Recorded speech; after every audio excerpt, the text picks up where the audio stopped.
അപ്പോൾ ദേ നമ്മുടെ പള്ളിപ്പെരുന്നാളിൻ്റെ കൊടിയേറ്റായിരുന്നു ട്ടോ ഇന്നലെ. ചെറിയൊരു മഴയൊക്കെ പെയ്തെങ്കിലും പക്ഷെ അതൊക്കെ നമ്മൾ തരണം ചെയ്തു ഗൈസ്. അപ്പോൾ ദേ പള്ളി ഫുൾ അലങ്കരിച്ചേക്കാട്ടോ. പള്ളിയിൽ നിന്ന് മാത്രമല്ല വഴി മുഴുവനായിട്ട് അലങ്കരിച്ചേക്കാണ്. നമുക്ക് പാർക്കിംഗ് ഏരിയ കുറച്ച് കുറവാണെങ്കിലും ഫ്രണ്ടിലോട്ടൊക്കെ കുറച്ച് സ്ഥലങ്ങളുണ്ട്. അപ്പോൾ അതിലോട്ടൊക്കെ നമ്മൾ വണ്ടി കയറ്റിയിട്ടിട്ടാണ് നമ്മൾ ഈ നടക്കണേ കേട്ടോ. പിന്നെ അത് കഴിഞ്ഞിട്ട് നമ്മൾ നേരെ പള്ളിയിലോട്ടാണ് കയറിയത്. അപ്പോൾ ജസ്റ്റ് കുർബാനയും കാര്യങ്ങളൊക്കെ ഉണ്ടായിരുന്നു. അത് കഴിഞ്ഞിട്ട് നമ്മുടെ ഒരു മെയിൻ പരിപാടി എന്ന് പറഞ്ഞു കഴിഞ്ഞാൽ നമ്മുടെ പള്ളിപ്പെരുന്നാൾ ഇപ്പോൾ ഈ ഞായറാഴ്ചയാണ്. അന്നത്തെ ദിവസം ഒരു ബീറ്റ് ദ ഫ്ലോർ എന്ന് പറഞ്ഞൊരു പ്രോഗ്രാം നടക്കുന്നുണ്ട് കേട്ടോ. അതിൻ്റെ ഇതെന്താണെന്ന് വെച്ച് കഴിഞ്ഞാൽ നമ്മൾ പല ഇടവകയിൽ നിന്നുള്ള ഓരോ പ്രോഗ്രാം 12 പ്രോഗ്രാം ഏകദേശം ഉണ്ടാവുമെന്നാണ് എനിക്ക് തോന്നുന്നത്. ഒരു 3-4 വർഷമായിട്ട് നമ്മൾ നടത്തിക്കൊണ്ടിരിക്കുക കേട്ടോ. അപ്പോൾ അതുകൊണ്ട് ആ ഒരു പ്രോഗ്രാം എന്ന് പറഞ്ഞാൽ അടിപൊളിയായിരിക്കും കേട്ടോ. കാരണം അതിന് രജിസ്ട്രേഷൻ ഫീസ് ഉണ്ട്, അങ്ങനെ കുറച്ച് കാര്യങ്ങളൊക്കെ അതിനുണ്ട്. അതിൽ നിന്ന് സെലക്ട് ചെയ്യുന്ന ഒരു ഗ്രൂപ്പിന് നമ്മളൊരു ക്യാഷ് പ്രൈസ് അങ്ങനെയായിട്ട് കൊടുക്കുന്നത്.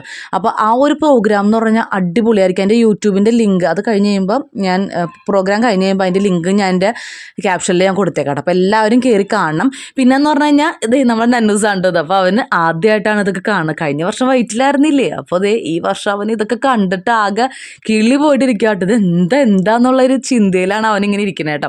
പിന്നെ എന്താ പറയുക, അപ്പോൾ പള്ളിപ്പെരുന്നാൾ എന്ന് പറഞ്ഞു കഴിഞ്ഞാൽ എല്ലാവർക്കും ഒരു പള്ളിപ്പെരുന്നാൾ എന്നല്ല, പൂരം ആയിക്കോട്ടെ, ഉത്സവമായിക്കോട്ടെ, പള്ളിപ്പെരുന്നാളായിക്കോട്ടെ, ഇങ്ങനെയൊക്കെ എന്ന് പറഞ്ഞാൽ നമുക്കൊരു ഹരം തന്നെയാണ്. നമ്മളെ നാട്ടിൽ നടക്കുമ്പോൾ നമുക്കതൊരു പ്രത്യേക ഒരു ഹരം തന്നെയാണ്. കടകളായിക്കോട്ടെ, പാട്ട്, ബഹളം, നാടകം, അങ്ങനെ ഓരോ സ്ഥലത്തും ഓരോ പ്രത്യേകതയാട്ടോ. അപ്പം ഞങ്ങൾക്കെന്ന് പറഞ്ഞു കഴിഞ്ഞാൽ ഞങ്ങൾക്ക് ഇനി വെള്ളിയാഴ്ച തൊട്ടേ പരിപാടികളാണ്. അപ്പോൾ അതിൻ്റെ യൂട്യൂബിൻ്റെ ലിങ്കൊക്കെ ഞാൻ എൻ്റെ ഇതിൽ കൊടുത്തേക്കാട്ടോ. അപ്പോൾ എന്തായാലും കയറി കാണാം. പിന്നെ ചെറിയൊരു സർപ്രൈസൊക്കെ അതിൻ്റെ ഇടയിൽ ഉണ്ടാവും കേട്ടോ. അപ്പോൾ അതൊക്കെ ഞാൻ നിങ്ങളുടെ അടുത്ത് പറയാം. പിന്നെ ഞങ്ങൾ നല്ല മഴയല്ലേ, അപ്പോൾ അത് ഇത്തിരി ബജ്ജി കഴിക്കാൻ വേണ്ടിയിട്ട് കടയിലോട്ട് വരട്ടെ. അപ്പോൾ മഴയും ബജിയും ചമ്മന്തിയും അടിപൊളിയായിരുന്നു.